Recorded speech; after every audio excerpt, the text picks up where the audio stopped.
excelente. Vamos ahora a nuestro 3 en línea.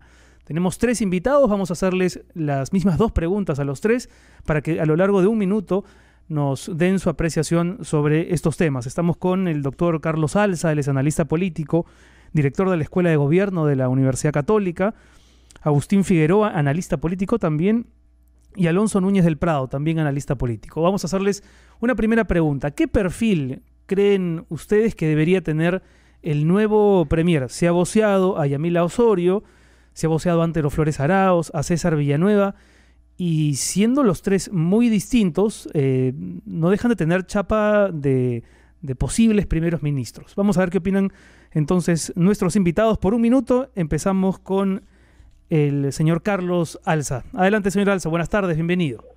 Listo, Renato, muy buenas tardes. Primero, decir que, por supuesto, necesitamos que tenga al menos un ministro 3 dimensiones claves. Yo creo que la dimensión política, que pueda permitirle negociar, dialogar con diferentes actores y que tenga una capacidad de establecer puentes de diálogo, tomar acuerdo entre esos diferentes intereses. La dimensión técnica, alguien que tenga capacidad de dirección y que experiencia en dirección en el sector público y, por supuesto, que sea competente y tenga integridad en su vida laboral. Y la dimensión ética, que creo que tiene que ver con el compromiso que tiene que asumir de presentar una hoja de vida actualizada, que tenga transparencia en el ejercicio de sus cuentas y que rinda cuentas en el ejercicio de su cargo sin el secretismo al que estamos acostumbrados a veces con los funcionarios. Creo que estas 3 cosas son claves para poder lograr que un ministro de Estado tenga, digamos, una presencia legítima en el gobierno y que además cumpla, por supuesto, con esta visión compartida que el presidente Vizcarra ha dado de hacer el servicio público al ciudadano como lo más importante. Muy bien, gracias al señor Alza por su capacidad de síntesis y la opinión. Estaremos con él en un instante más. Vamos con Agustín Figueroa para que a lo largo de 1 minuto nos cuente qué piensa él del perfil que debe tener el nuevo presidente del Consejo de Ministros. Agustín, adelante, buenas tardes.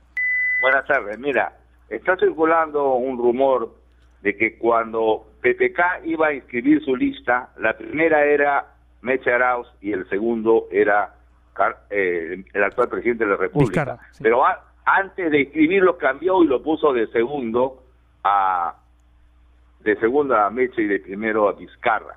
Entonces, ¿cómo debe ser en base a si esta información es cierta y otras que están circulando?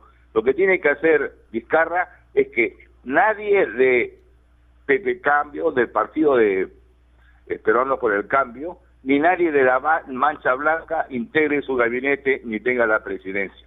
Por la información que tengo, yo he conversado personalmente con Rafael Rey y él dice que no va a ir, y he visto en 2 oportunidades a Villanueva con Lucho Carranza y con Salaverry, y ahora ha ido a Palacio. Me parece que el que tiene mayores condiciones en este momento, mayores posibilidades, es César Villanueva. Muy bien, gracias Agustín Figueroa por absolver esta primera pregunta. En 1 minuto vamos con Alonso Núñez del Prado, con el mismo tema. Adelante, Alonso, ¿cómo está? Buenas tardes.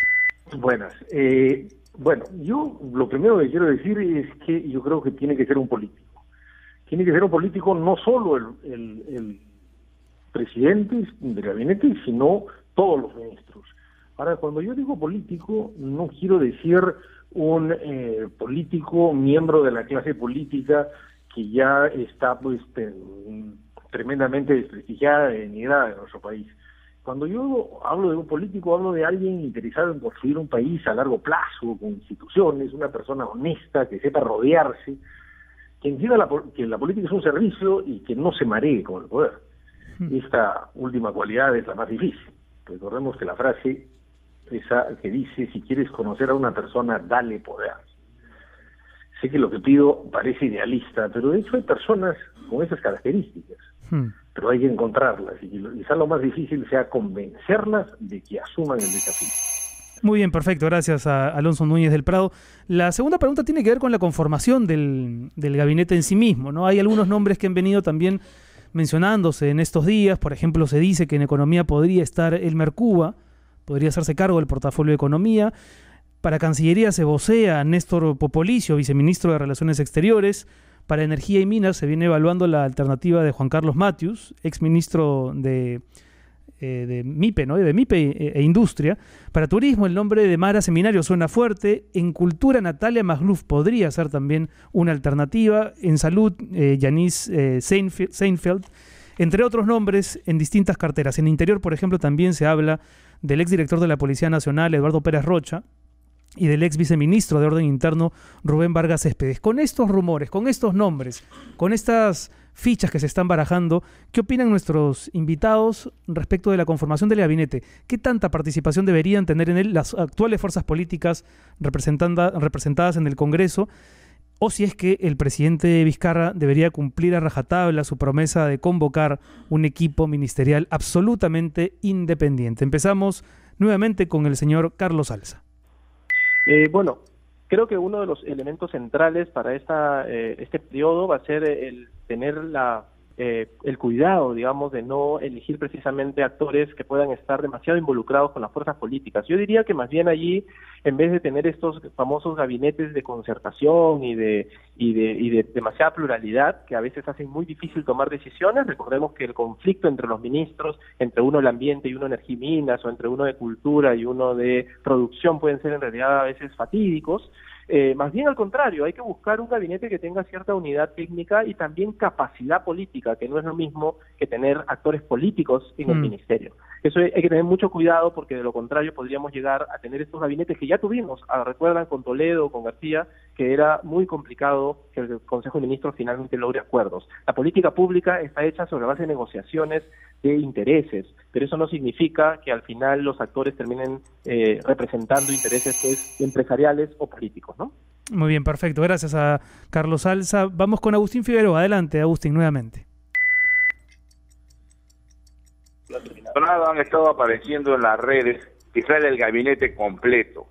Esos son gente que se está promocionando. Pues. Nadie puede tener el gabinete completo, porque estoy seguro que ni Vizcarra lo tiene en este momento. De esta manera que se son bolas para que nosotros hablemos. Lo que sí creo que es necesario es que el gabinete sea, y lo repito, totalmente nuevo, en el sentido que no esté vinculado a los ministros que ya han sido ministros de PPK, que no esté vinculado a Peruanos por el Cambio, que no es un partido sino un frente de alquiler, y que también no incorpore a nadie de la mancha blanca, ese del grupo de economistas y lobistas que siempre ha rodeado a PPK.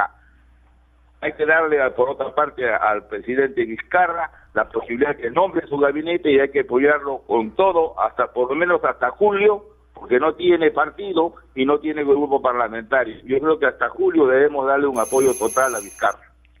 Muchas gracias a Agustín Figueroa por su participación, y cerramos esta segunda ronda con Alonso Núñez del Prado. Alonso. Bueno, yo tengo algunas diferencias. Yo ya sé que Vizcarra ha anunciado que no va a incluir a nadie que ya haya sido ministro, pero yo sí tendría la impresión de que valdría la pena incluir a algunos de ellos. De los del gobierno de PPK, yo creo que Basombrío, de Solar y Nieto podrían ser muy buenas alternativas. Lo que pasa es que es bien difícil que Vizcarra dé el paso de nombrar a personas que de alguna manera ya tienen ciertos rechazos, ¿no? Pero a mí, digamos, de ministro de Economía me gusta la idea de Carranza. Yo creo que podría ser alguien que tomó distancia en su momento de PK y que renunció, etcétera. Sería una muy buena opción. Los demás cargos, simplemente yo creo que hay que buscar con calma y hay que ofrecer algo que no hemos usado en nuestro país y que ha usado Colombia, y es una póliza de seguros que se llama, en negocios, se llama Directors and Officers, que, digamos, cubre al funcionario por los juicios posteriores que puedan se le puedan abrir o puedan seguirle. Obviamente eso no cubre ni actos dolosos, ni negligencias graves, nada. Exacto. Bueno, ahí nos ha ganado el tiempo. Le agradecemos, por supuesto, a los tres invitados, y nos comprometemos a que vengan más adelante para poder desarrollar con más tranquilidad algunas de estas interesantes tesis y apreciaciones.